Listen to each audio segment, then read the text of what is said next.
speaker is Dr. Hamid Abbasi. He's a renowned international faculty from Minnesota, US, and he would be speaking on porcine cadavers for training as and TransKambin fusion. Hamid sir? Hello there. Are you able to hear me? Yeah. Excellent. Well, thank you very much for having me. And what an interesting topic my predecessor put for the group of surgeons that are there. I wish I would have listened to all of it. I definitely will go, and if it's recorded, listen to all of it. Such an interesting topic about how to pass the knowledge to the next generation. Unfortunately, in the last 100 years, training resident in the United States has become like a factory. And this factory produces lots of bad parts, lots of bad pieces, but we all live on that there are enough people that are trained properly and can do the job, but we are missing a lot of opportunity here, because I agree with almost everything that my predecessor said about how the training has been. For that reason, actually, we have created our own methodology to train doctors, surgeons for the TransKambin approach, because the traditional method just wasn't working. About 500 surgeons were trained to do the TransKambin OLLIF procedure in the United States by the people who initiated that 14 years ago. Less than 5% end up doing that, because that method, what we just observed that before, just wasn't working. I see some familiar faces there, so I'm very happy to start my presentation. I apologize, I have to just quickly share my screen here with you. And I try to stay within 10-15 minutes here. There are some codes here that if you wish to just take a picture of it, you can get more information online later on. But let me start with saying that I'm going to present to you a method of creating a simulation on a porcine cadaver, like a dead pig. We get it from the farmers here, because doing it with a human cadaver has become an extremely expensive endeavor here. There are plastic models. Interestingly, they are more expensive than porcine cadaver, but they don't give you haptic feedback about, you don't feel when you are going through the layers. So I'm going to more or less present to you how you can use a porcine model to educate for the human spine surgical techniques, whichever it is. Now, I have to give you a little bit of a background. Why is it even important? And it's very easy. The number of the cases that you need to do spine surgery are skyrocketing in the United States. By the time you're 70 years old, and lots of people get 70 years old in the United States, there's only 1 to 2% chance you don't have spine problem. Obviously, not everybody needs spine surgery, but the numbers are staggering. How staggering? In last year, more than 1.62 million instrumented spinal surgery are performed in the United States. I have looked that up in other countries. They're just approaching the same kind of procedure number that we are doing in the United States as well there. And I just want to tell you that we learned a lot of things in our residency. What you see on the left is what we see in our residency. Most of the time what you see on the right, it is not. And this is not something you can just learn in a weekend course. I'm not going to go deep into why MIS is important. I am hoping I'm talking to a group of people that understand that we don't destroy all the multi-segmental structure in the spine. We don't disrupt the feed loopback mechanism, how the muscles are controlled. We don't devascularize the bone. And we don't create a lots of scar that is practically physiologically dead tissue. I hope you understand that not creating scar, as you see here, and keep the muscle pristine, that turns into faster recovery and better outcome for the patient. And as well, often we know that in the MIS technique, once you master them, you are within minutes where you need to be, and that relates to shorter surgical time. By the way, every half an hour less under anesthesia, it's 17% less complication. Practically, if you put all the surgeries below 2 hours in one group and above 2 hours in another group, you're doubling in the people who have more than 2 hour surgery the complication rate. Now, and that again comes the advantage of good training, exercise to be efficient in the OR.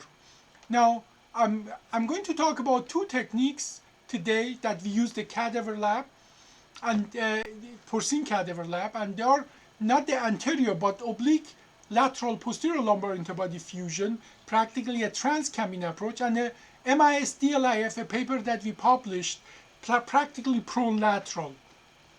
And I'm not going to talk much about the actually other clinical paper, but I will put you a link for you to go and read about that. Practically, with the combination of these two techniques, more than 95% of the surgeries that we do are under 2 hours. Yesterday, Friday here, I did a 4-level fusion. I discharged the patient today, just before I came to my facility here in the Twin City to give this talk. So less than 24 hours hospital stay for a 4-level fusion. I put a link in the LinkedIn with the picture. If you're interested, go look at that. Because we know that with this technique, with proper training, even BMI doesn't matter. Not only we are very efficient, but even in higher BMI, we can provide same efficient surgical techniques. And this patient ambulate 96% of them within the first 24 hours. That's why I could discharge that patient. This patient was ambulating freely and independently. But again, it has been a journey to get there. So I'm talking about the TransKambin approach, and it is a complex surgery that requires a lots of hand-on training.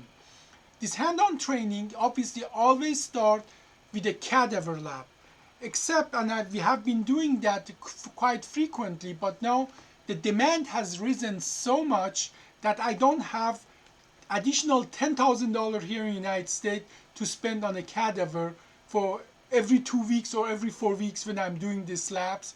So it has become extremely expensive for us to do this cadaver lab.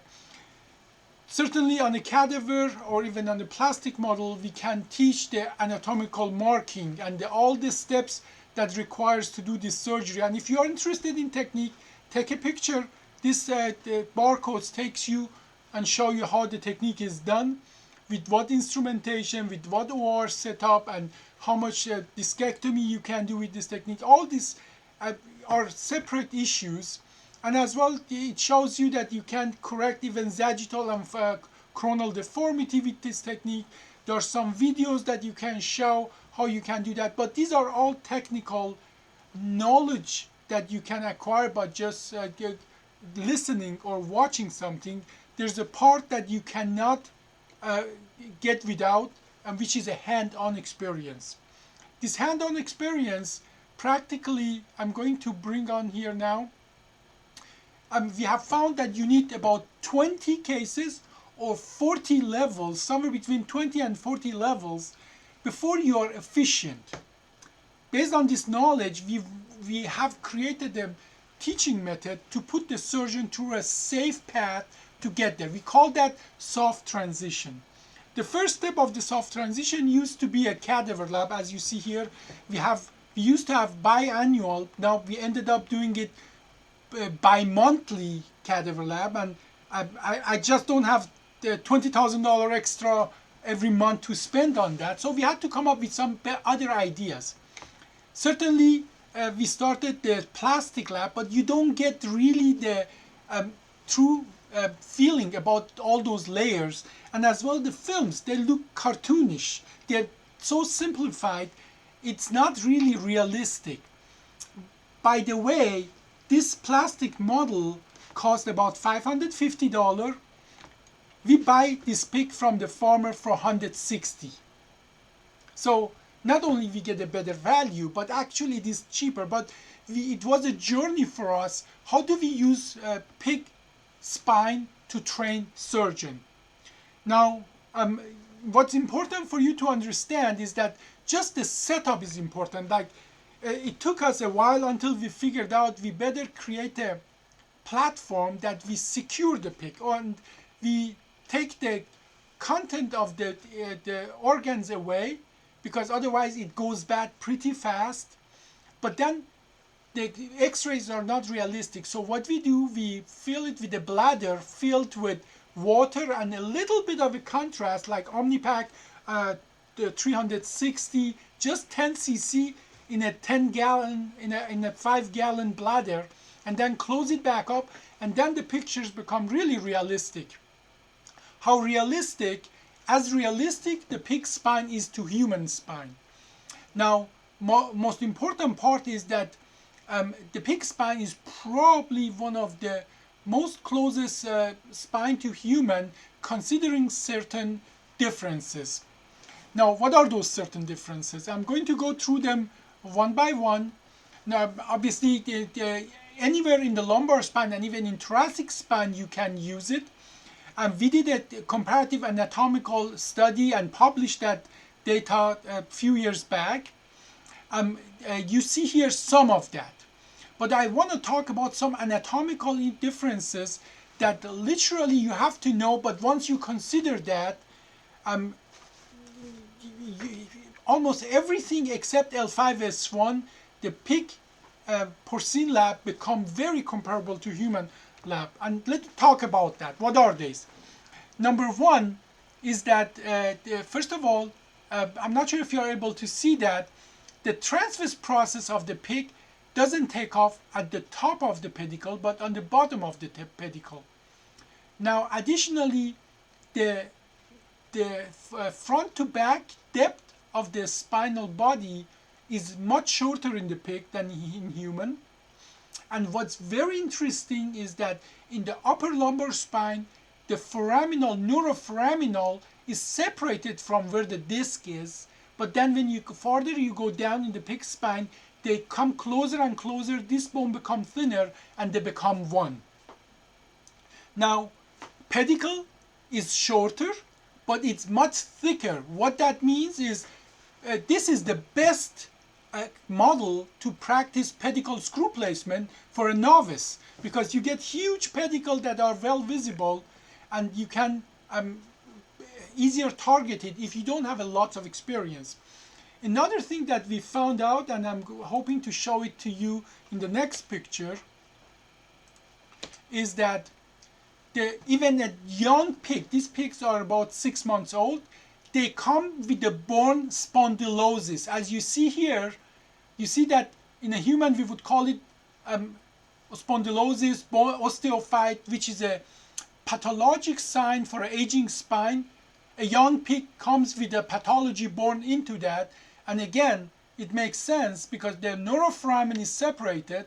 Nature didn't care if that bone becomes thicker in that location. So because nerve is protected in a different foramen. So it's, I think nature, universe was throwing a spine surgeon a bone here, and pun intended, that here, use this for education. Now I'm getting close to my last slides, but then what I'm getting at, if once you get really good at doing this, you're ready under supervision to do actual surgery on human. And please join our Kambin Society, and as well, while people are talking about the AI, we have developed our own internal AI, and it's beautiful.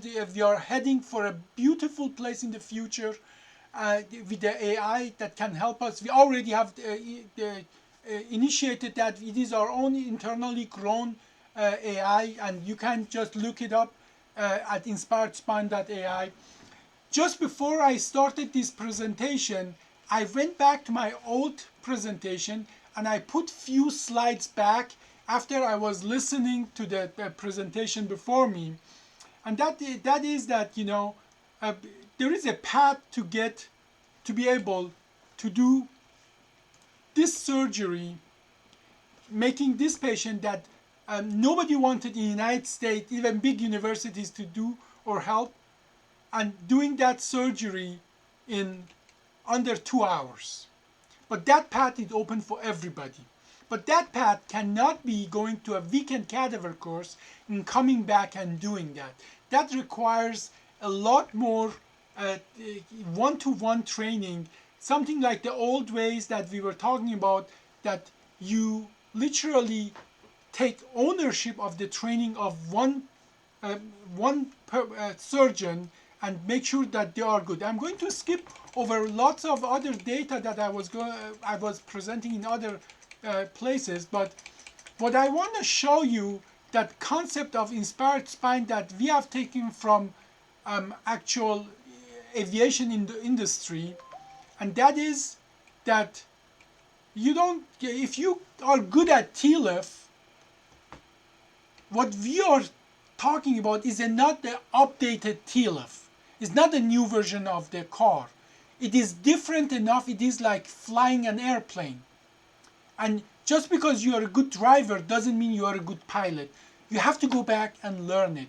And you cannot do it in a weekend course. So what we did, literally aimed and structured our training like the pilot training, that an experienced pilot with somebody who wants to become a pilot, they get together and the knowledge get passed on so slowly that you don't know even when you start being independent.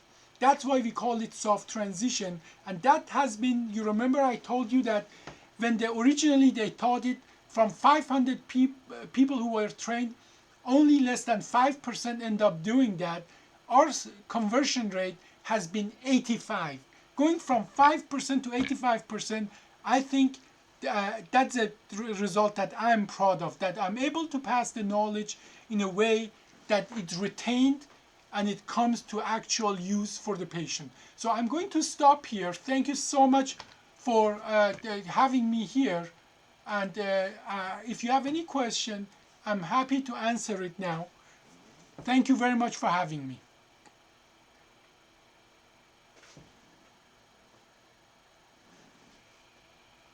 Thank you, Dr. Hamid, for that excellent lecture.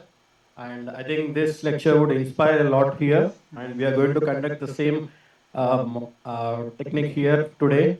And we hope we come there to learn the basics from you, and then we can do the same training programs in India. I'm looking forward to that. Thank you very much. Any questions for Dr. Hamid? Yes, sir.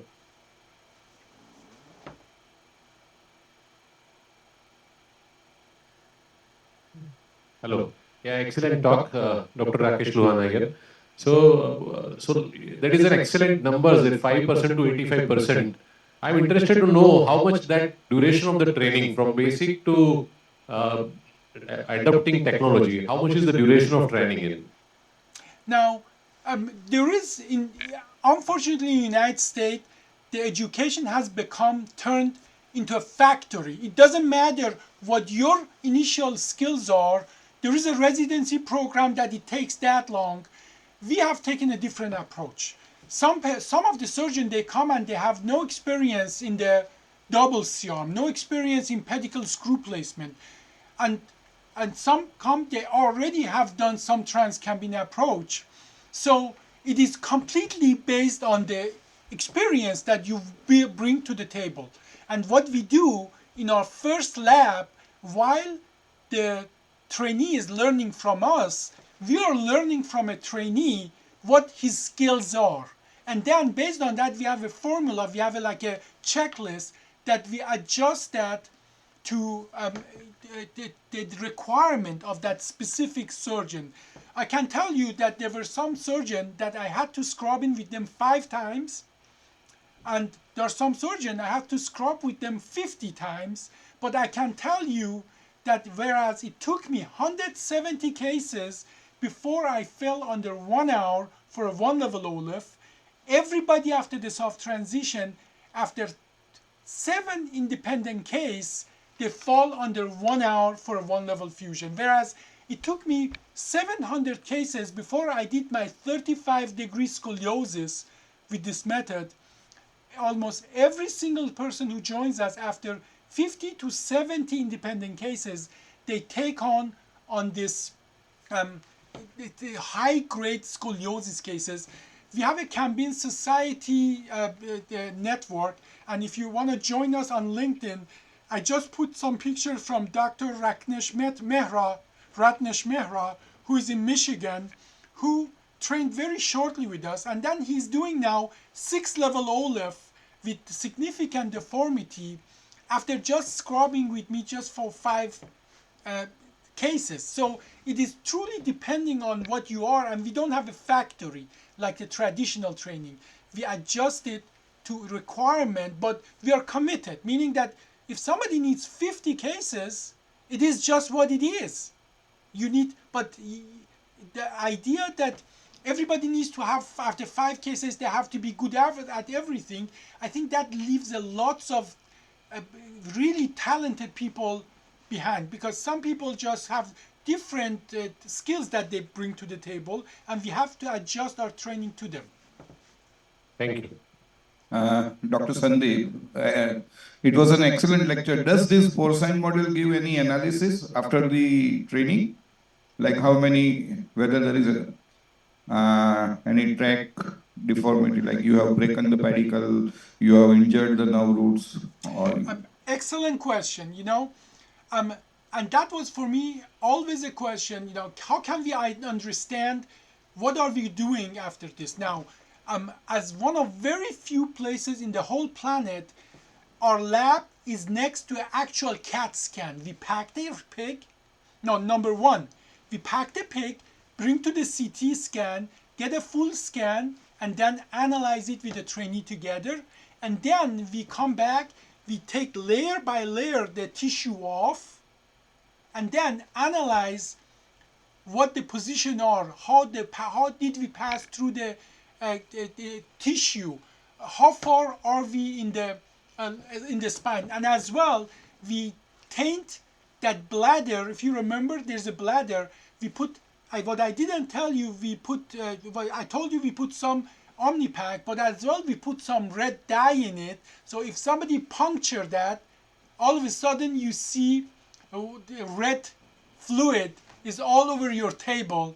Then we have multiple methods of evaluating that, but getting a post-op CT right away where your memory is fresh, because pigs are not expensive, $160,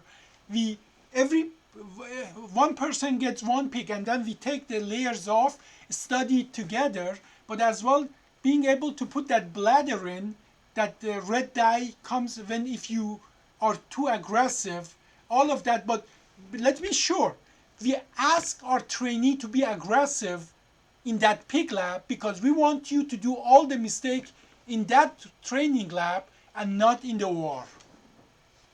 thank you. Dr. Abbasi. Dr. Bhupesh Yes, here. sir. Yeah. Any difference in Kambin anatomy, TransKambin anatomy between human and porcine ever studied before? Excellent question. Actually, no. It is the closest. And again, pig spine has that spondylosis. It gives you actually a hard time to get in. As a collapsed spine, it is just made for it. Now, the only thing we don't have is the neuromonitoring. Okay? Yeah. But obviously, on a dead pig, we cannot have neuromonitoring. And doing surgery on a live pig in the United States, that takes it to a next level. I mean, it put a lot of requirement on you, but so we cannot do that yet. Okay, yeah, thank you. I think very interesting talk which generated a lot of questions. Thank you, sir. Thank you for joining us. Unfortunately, we cannot take any more questions, and we would be moving to the next talk. Our next speaker, Rishi Khanna sir, is a little busy with something else, so he'll be joining a little late. So we'll be starting with talk from Dr. Umesh Ekanta sir. Sir is a senior consultant neurosurgeon and head of spine services at Aster Hospital, Bangalore.